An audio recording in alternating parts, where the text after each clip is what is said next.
Good afternoon. Let me see. Oops. Let's see if we're on. Hello, everyone. Not sure we are live yet, but I'll check. I'll check on here. Let's wait a little bit anyway.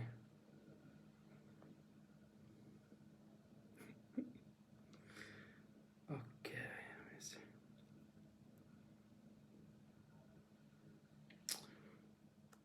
Yes, we may be on. I don't see any comments yet. But yes, I think so. Good evening, everyone. Hello, welcome to this English Live. Thank you for being with me for this hour. Thank you for you that is watching this later on. Thank you, Bridges of Light International, and thank you, Life. Hello, Anna Maria. Oh yeah, we really are on. Fantastic. Great. Today, we are going to be talking about what does it mean to be spiritual. You see? This is actually a spiritual group, right? We are all interested in spirituality. So let's consider what it means to be spiritual. And I am looking forward to read and see what you think it means to be spiritual. What does to be spiritual mean to you? And what does it mean then not to be spiritual? And then I'll tell you what I think. Hey, Yellow May! Ah, fantastic. I'm glad you're here. Do you know what? I was thinking about you about 5 minutes before I started. And I was thinking, I wonder if May is there. And yes, you're here. Well, I don't know if you're just passing by, but now I think you're the perfect person to see what you would answer to this question. What does it mean to be spiritual? What would you say, May?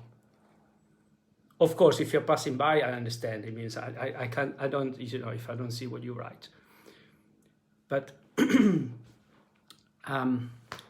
because, I imagine, guys, that for different people, to be spiritual may mean different things. Mariella says, we want to understand what you say. Mariella, today is an English live. You have to come on in 2 Wednesday. Tra 2 mercoledì, Mariella la faccio in italiano, questa sera in inglese. Oh, fantastic, May. You're here for the whole time. Wonderful. So, what does it mean to be spiritual for you, May? But not for just you, May, but for anyone. Personally, I actually changed, or more accurately, my definition of being spiritual actually changed through the years, Before knowing even what the word spiritual meant, I thought I was just a human being. I just thought I was quite actually an unlucky human being. I was very judgmental, and I thought I had my reason to be judgmental and angry at people and sometimes at life. Although I don't remember anybody ever telling me, hello Chiara, great seeing you here. I don't remember anybody telling me openly,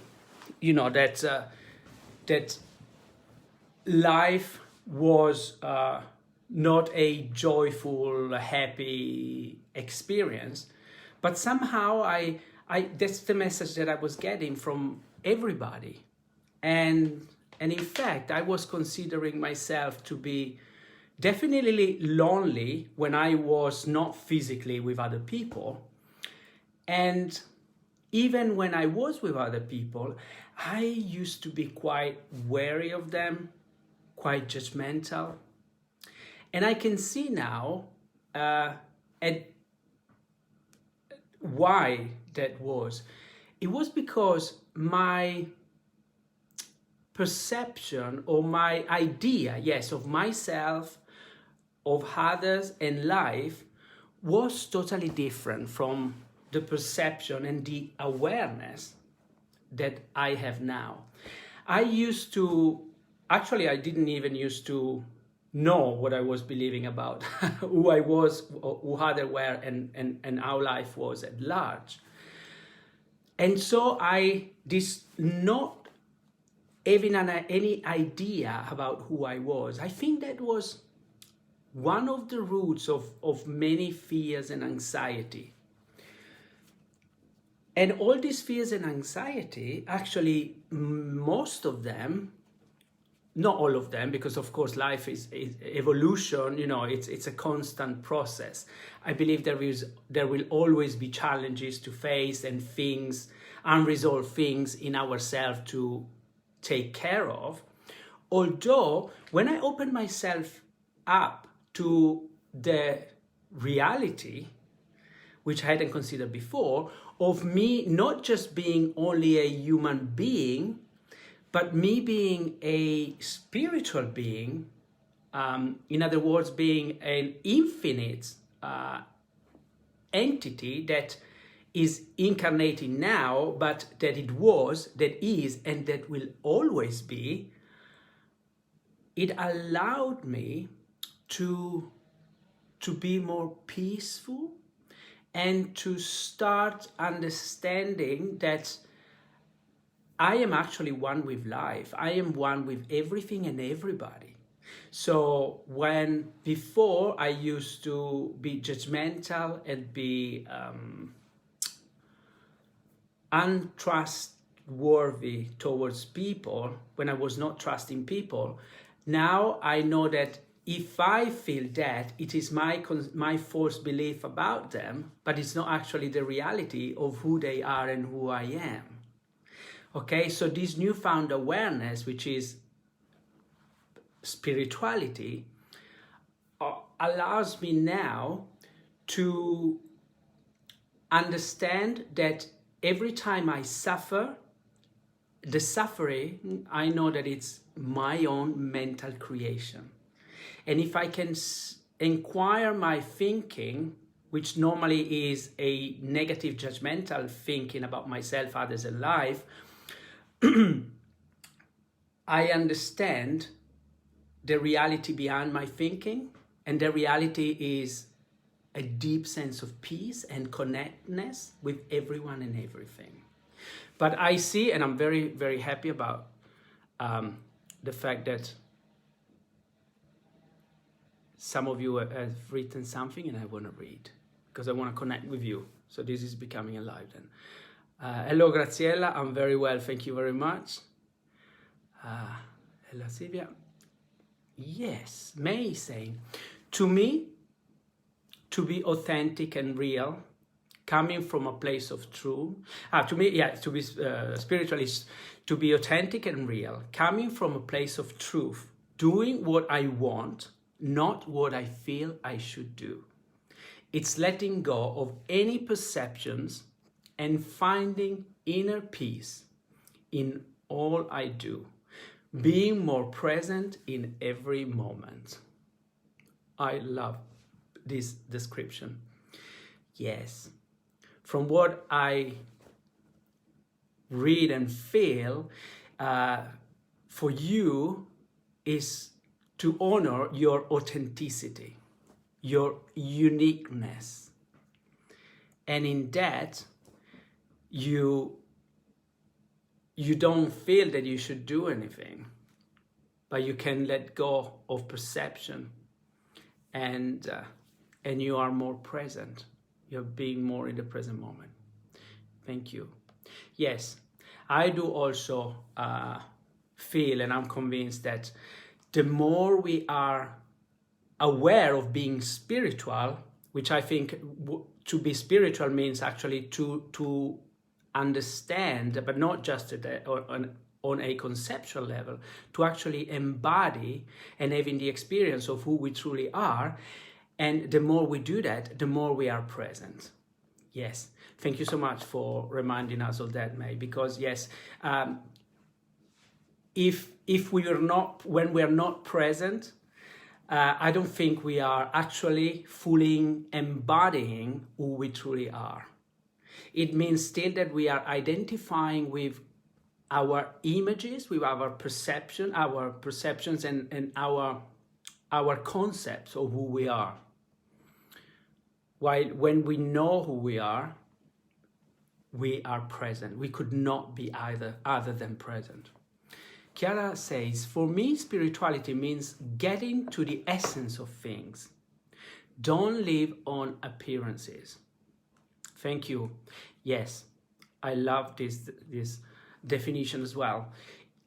In fact, I think that, yes, spirituality is about the essence of everything. It truly is the essence of everything. Everything we see, even material things, are the manifestation, the conglomeration, which actually there's more apparently empty space in here than we ever thought there would be, apparently between the matter particles in everything that is matter. It's the distance between them, it's like it's huge. It's as if there were like football fields between this particle of matter. So this is actually almost an illusion, so to speak, meaning it looks solid, but it's not. And what it is the appearance, like Chiara, you say, it's the appearance of something spiritual. And even us, we appear to be in a certain way, over a certain forms, although if we go deep down to the essence of who we are, we would get to the spiritual component of ourselves, to our essence, to who we are, despite of how we may look. Hello, Silvia. Hello, Fiammetta, Paola. And then May says, most of my life I was afraid of criticism and judgment. So living life based on expectations of others. Now I realize that was my belief in duality, fear, ego. And now I am more connected to oneness and have more inner peace.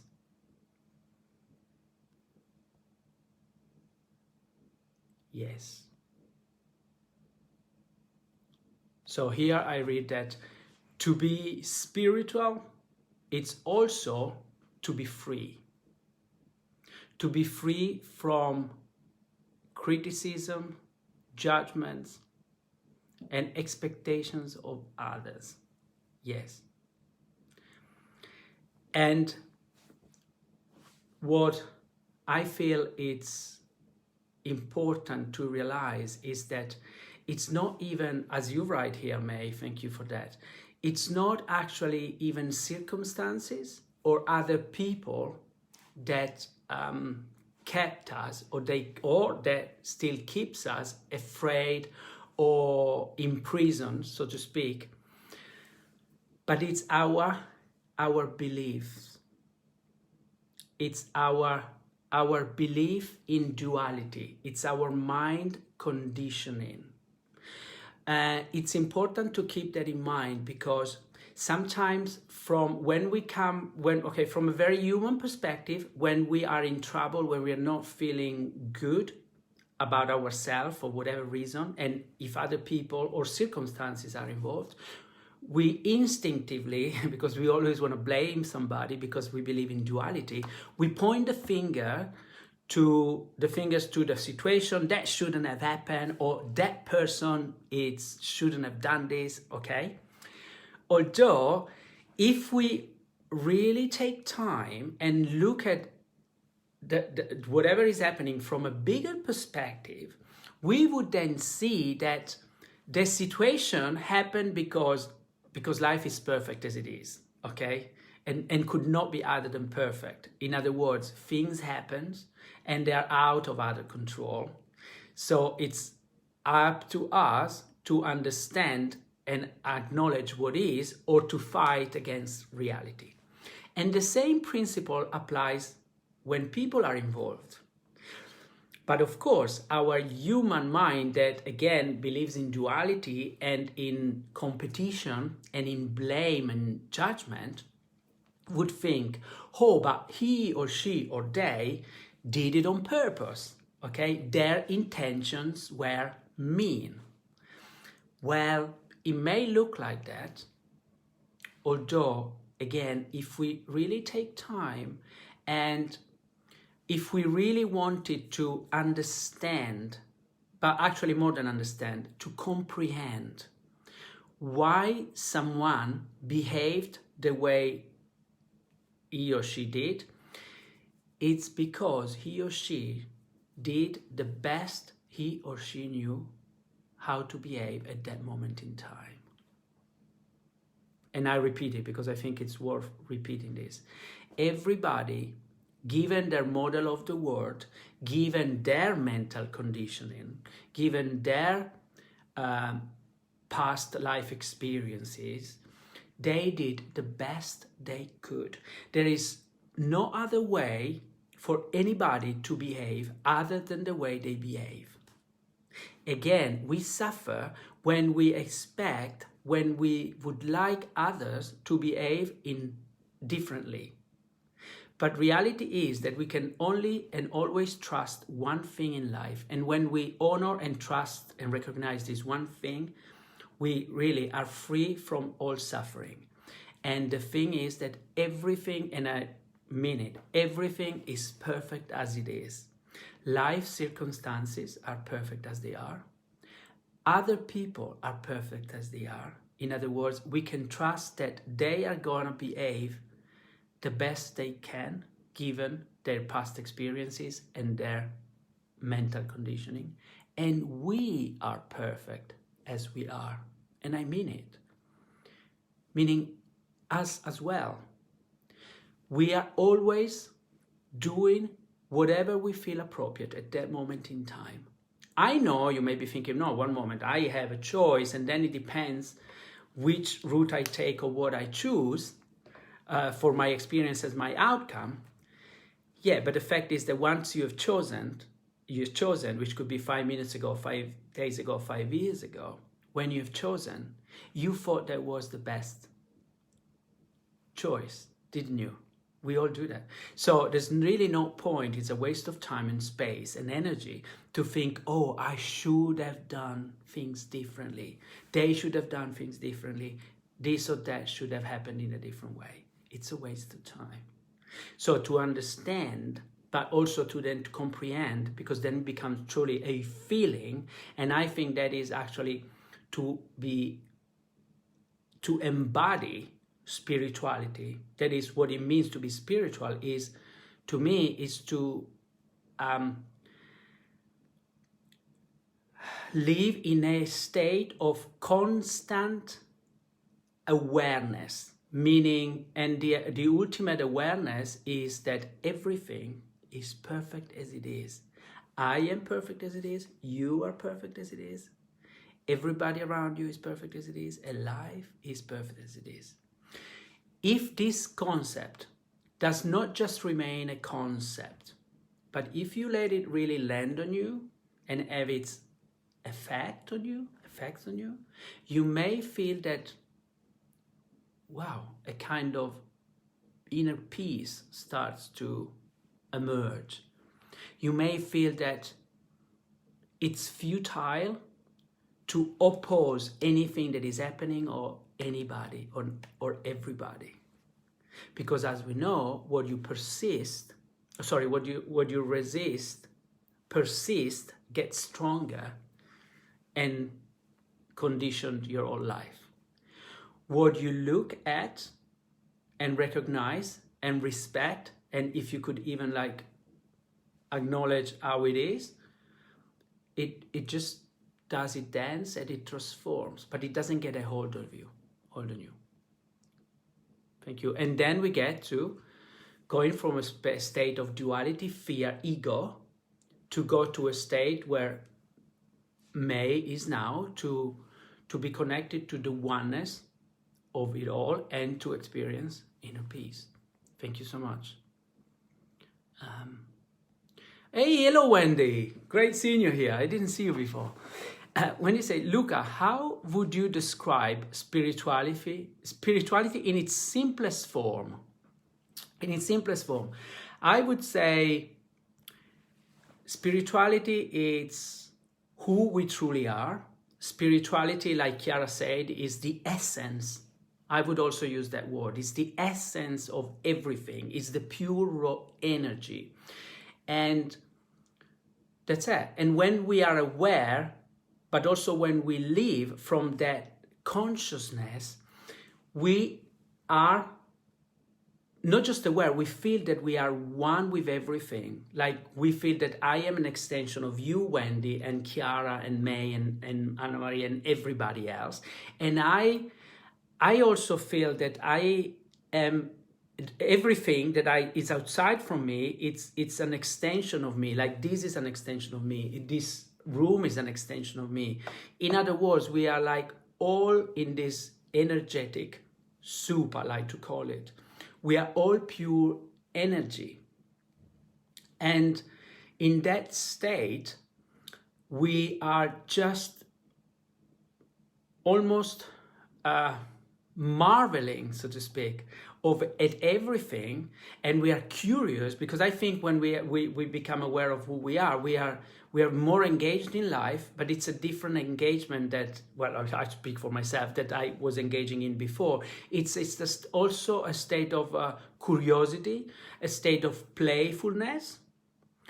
And yes, and when before situation or people may have perceived them as being the enemy or against me, now everybody is a friend. It's a colleague, so to speak. Yeah, it's a friend. And things happens now for me and through me, but not to me. Okay? When we identify with only the human part of us, we may feel that things happen to us. So it's almost like a struggle. I have to face this, and so on and so forth.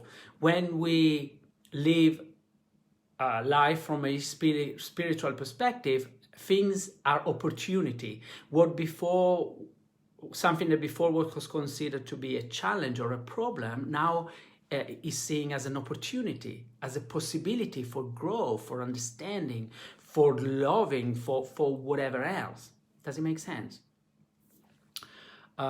Yes, I don't know if it was a simple explanation, because then I keep talking, but I would describe it as being who we truly are, our essence. So one with all, one with everybody. And then from that, the implications are, as I say, that we understand the futility of judgment. We know that all our suffering springs from our mind conditioning and from our education. Of course, easier said than done, because morphologically, meaning energetically, I would also say, we are all part of energy, and energy is conglomerated in fields. I give an example, it's easier.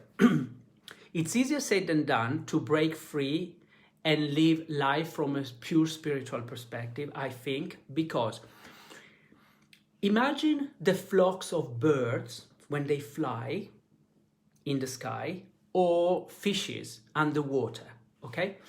I'm sure you have all seen birds, for example. There's many hundreds of them, and they're all so perfectly synchronized, right?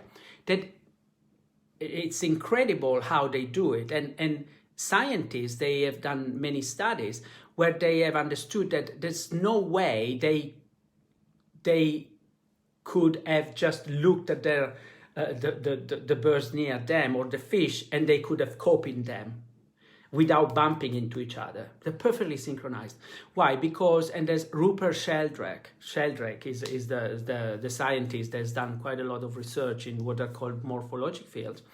They have found out that there are energy fields. It's like every field is an intelligence, as intelligence. Like also the field, the empty space is not actually empty, and it's made of energy, but energy is intelligence, okay? And it's the same intelligence, by the way, that we are all governed as human. We are animals. So like birds and fishes, there's morphologic fields that guides us, human animals, okay?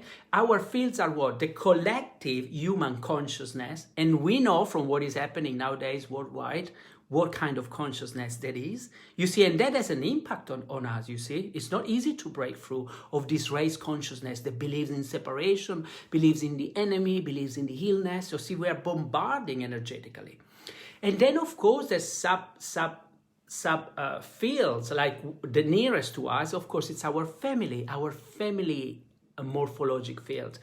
So, and I see it when I work with people during family constellations, and you can see that the imprint, the conditioning energetically, but also like at a subconscious level of people coming from a family, for example, where one of the family member was excluded or there was a trauma maybe in previous generation, and then somebody now is literally having some problems and he or she doesn't know how, because maybe is living literally the faith, is embodying the faith of another family member that was excluded, or is identifying with one parent maybe. Maybe the parent has a very problematic upbringing, and he or she, the daughter of or the son, it actually says, okay, as an act of love for you, the soul takes on the challenges. I mean, it's fascinating, simple and complex at the same time. But anyway, that is because we are subject to the influence of these fields. You see, that's why, going back to why I said all this, it's not so, it's easier said than done sometimes to say, oh, okay, I'm a spiritual being and I am getting free of these chains and I know who I am. Well, yeah, it's a start, it's a good thing, but sometimes things they need to be worked upon, also from a human level. But I can see myself, I actually open myself up to the fact that I am a spiritual being in 2002, okay? When I went from taking lots of drugs, drinking a lot, smoking like there was no tomorrow, to saying, okay, wait a moment, I stop all this, who am I really? But that was like 2012, like 18, 19 years ago. But the journey, my inner journey, it's still ongoing. Does it make sense? I've been working on myself, and I will always be working on myself. You know, there's always things coming up. There's always maybe things to be healed from the past. So just as to say that I don't think that once, and definitely while we are here on earth, we have an ego, right? We have a mind. Our perspective is limited. In fact, I always say it, and I always like to underline the fact that whatever I say, it's not the truth at all. It's just my perspective. I give you my opinion, and whatever I say, I tell people, you know, you can absolutely not believe a word of I say. If I say I invite you to do something, before maybe you think, oh, that's all a bunch of bananas, maybe try it out, but see for yourself. Does it make sense? So yes, that's to say that I think even when we realize that we are spiritual being and we are spiritual, that doesn't mean that, oh, we are going to be sitting on the cloud and everything is honky-dory.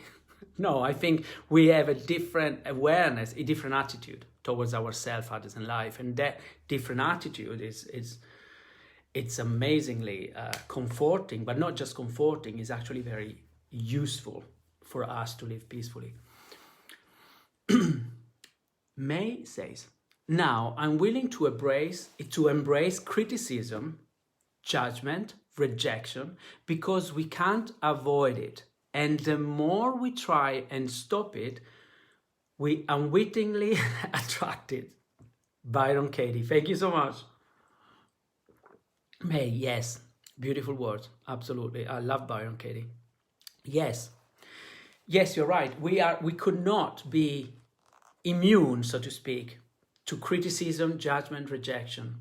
because we can't avoid it. You're right, we can't avoid it. And when we want to avoid it, we attract it like magnets, because every emotions is powerful.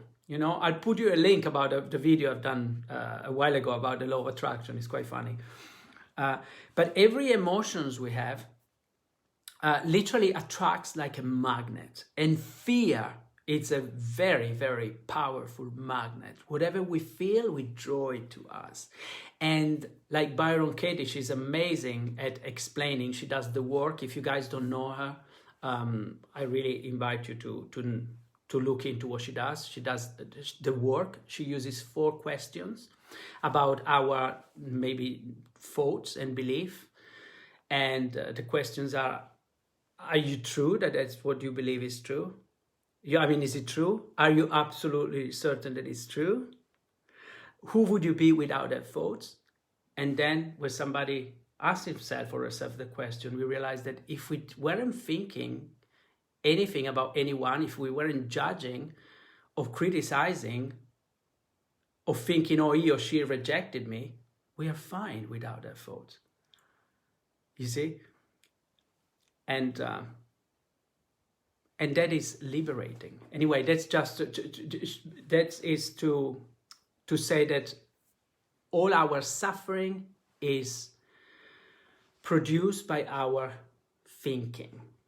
And because everybody thinks, it's impossible to even contemplate that other people will never criticize or judge us. So that is a fact of life. And like May realized now that before she may have been afraid of it, and I was definitely years ago, I was afraid of criticism and judgment. And you know what? Because attack is the first defense, the best defense, I was the first one to criticize. I was the first one to judge. You see? So I was actually the victim. I was twice the victim of judgment. It was a victim of my judgment against others.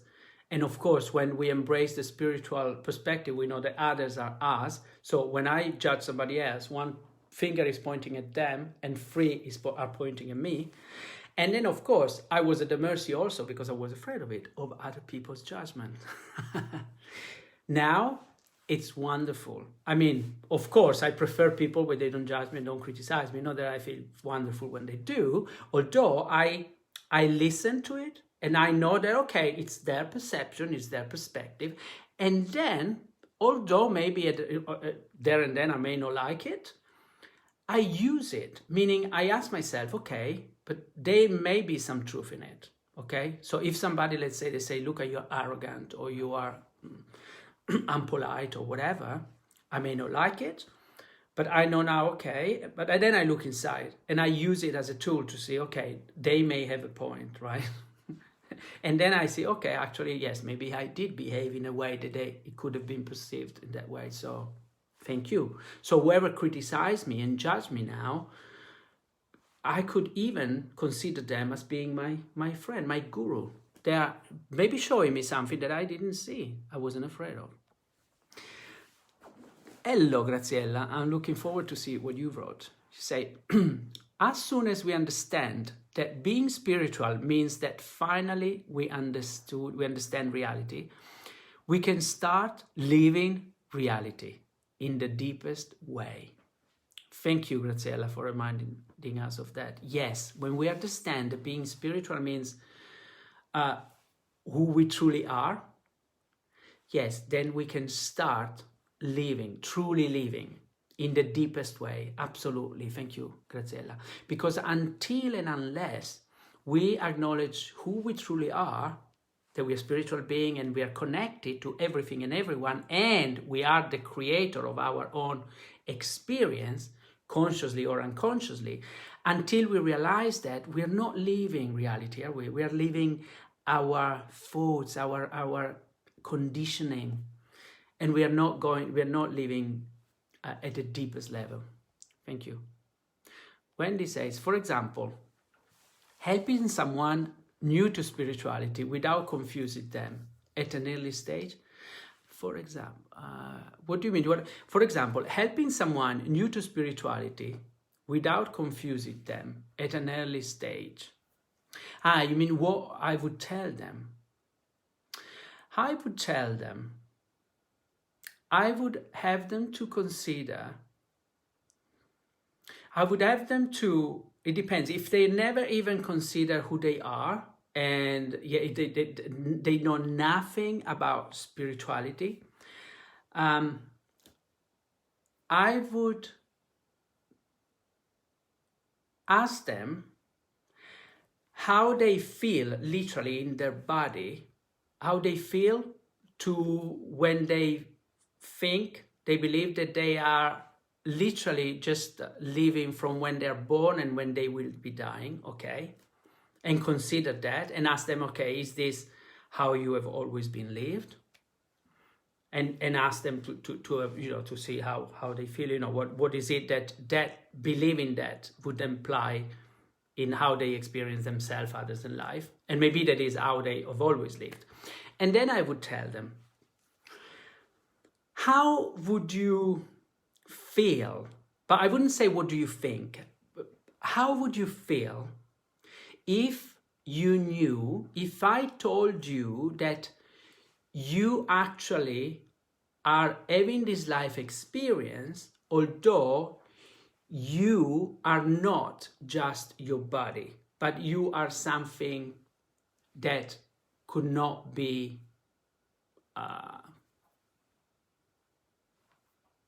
killed, so to speak, that could not be destroyed, like energy. And then I would say, depending, probably if it's somebody very pragmatic, he would definitely know that energy cannot be produced and cannot be destroyed, can only be transformed. So I would have him or her to reflect about on that. And then depending on how how they, if I know them or not, about how they live their life, I would have them to see from the perspective of people in their life, what the consequences of their behaviors are, and how other people's behavior, they affect him or her, so that he or she may get start to build a connection between how people are connected, even though they're not connected, emotionally, by responding or reacting to how their different behaviors. I don't know if I'm explaining this well enough. Why? Because then they would, even though they believe they're separated, because to tell them, oh, you're one with everything, they might just go, what? Are you crazy? But if you can let them see that whatever they do or not do, say or not say to other people, has a direct impact on them, and also have them to reflect that whatever people do or don't do, say or don't say, criticize them or not, has an effect on them, then they can see that there's a link, okay? So, and what the concept of infinity plus the concept of this being interconnected, I think it would give them something to reflect upon, the fact that definitely, even though we were separated, we are not isolated. We are not islands. Does it make sense? I would start that way. Because you're right, Wendy, if I was starting bang on to say somebody that hasn't got any concept of what being spiritual means, and I tell you, oh, we are all one, you are an extension of me, I'm an extension of you, and criticism and judgment is just a concept, and so on and so forth, chances are they say, are you crazy or what?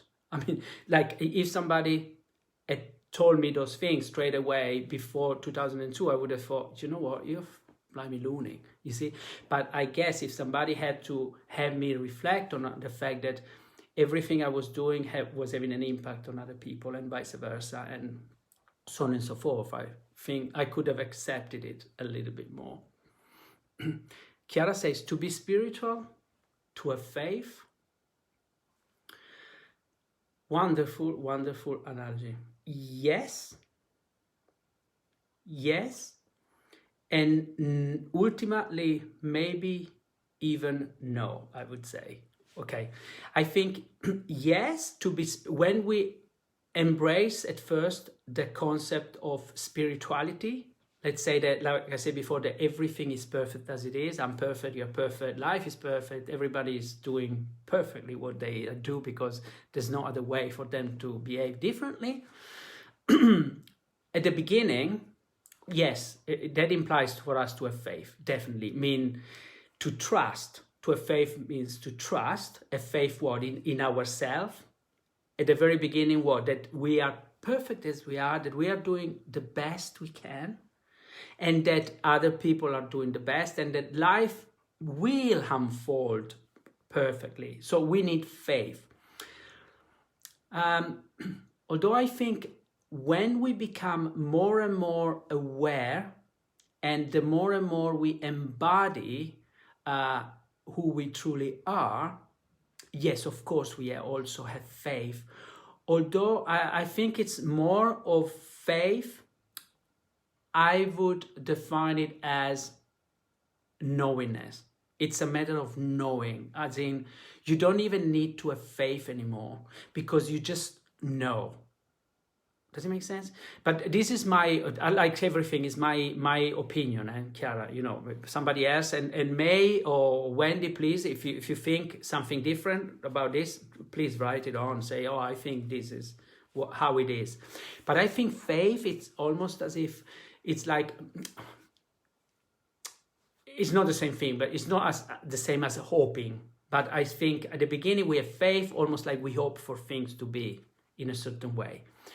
But when we are truly, if we were, because you see, it's not that I am there, but if we were mega, super, totally conscious of the perfection, the ultimate perfection of the design of whatever it is, I don't even think we would need to have faith.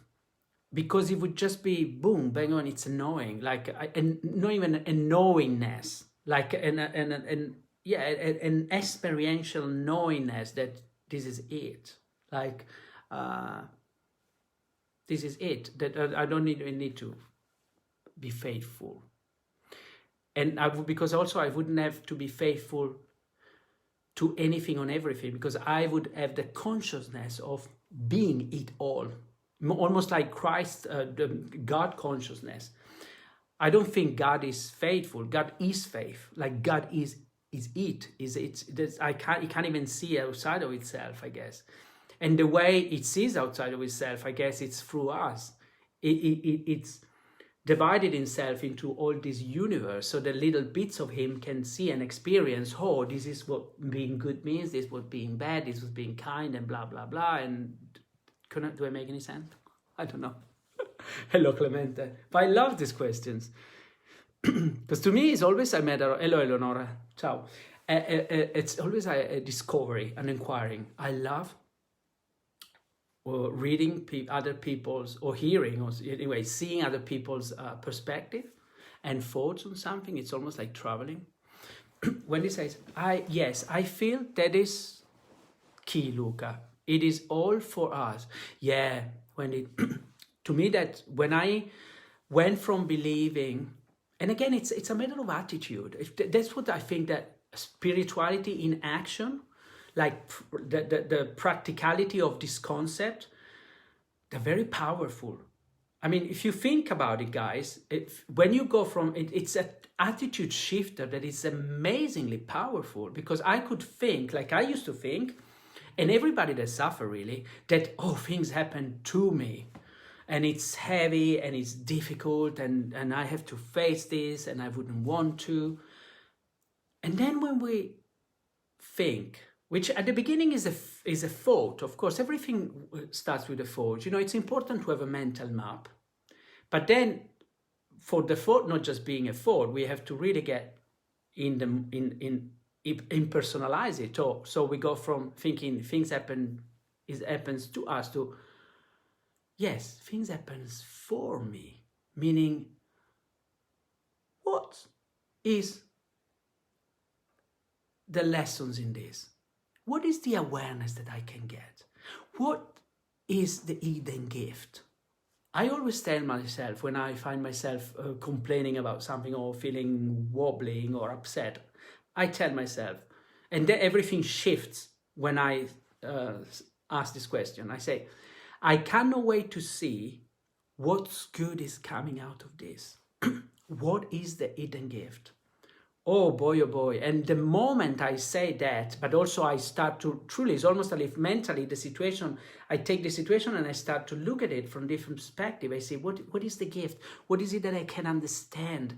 What is that I can learn? What is the opportunity? And everything just transforms. It's so powerful. Why is it so powerful?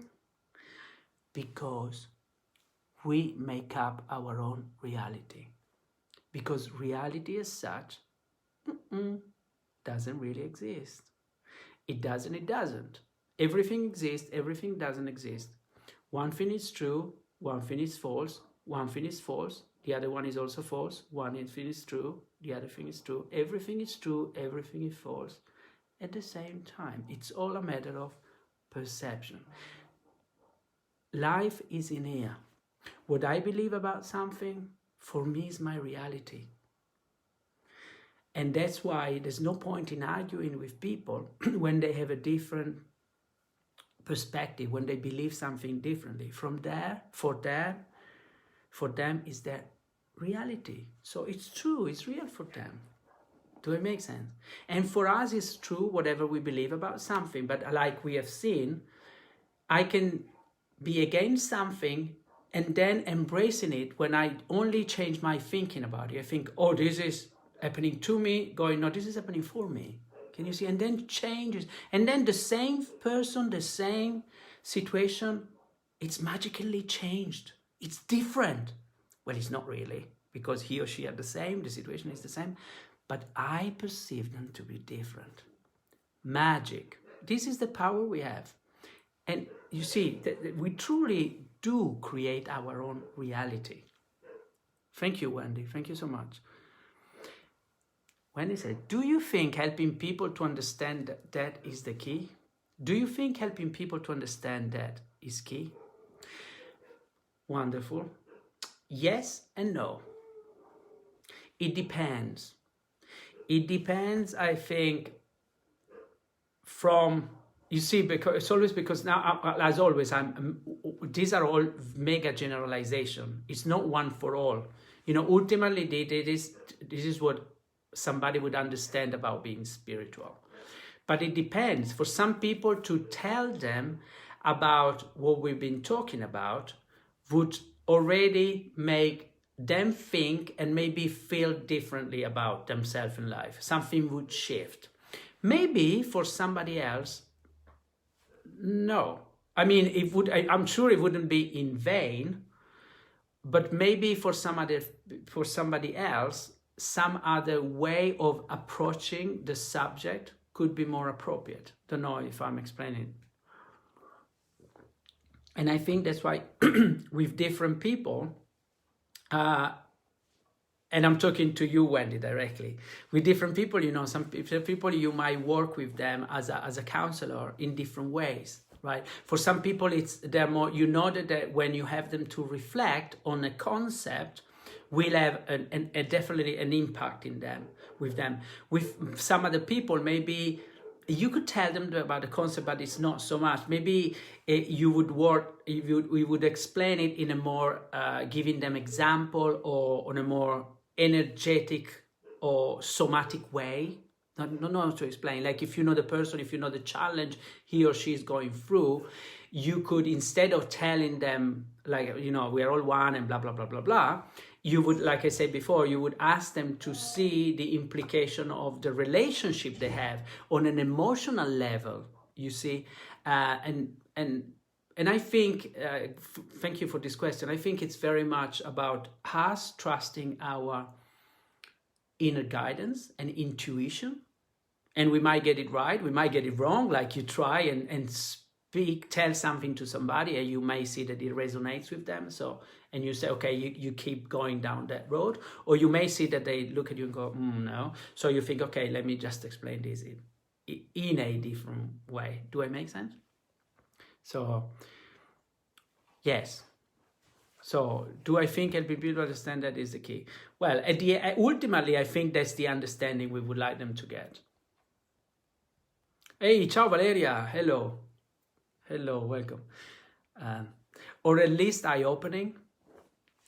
Yeah, yes, at least exactly. Maybe at least they have heard something that maybe they haven't heard before.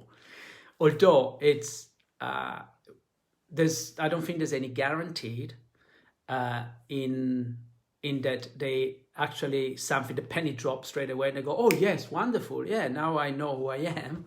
No, because they may just hear it and go, oh yeah, whatever. So, and I think it really depends. It's up to us to feel what is the opening for them, to see where they're at. Okay, I think when we are explaining a different concept to somebody,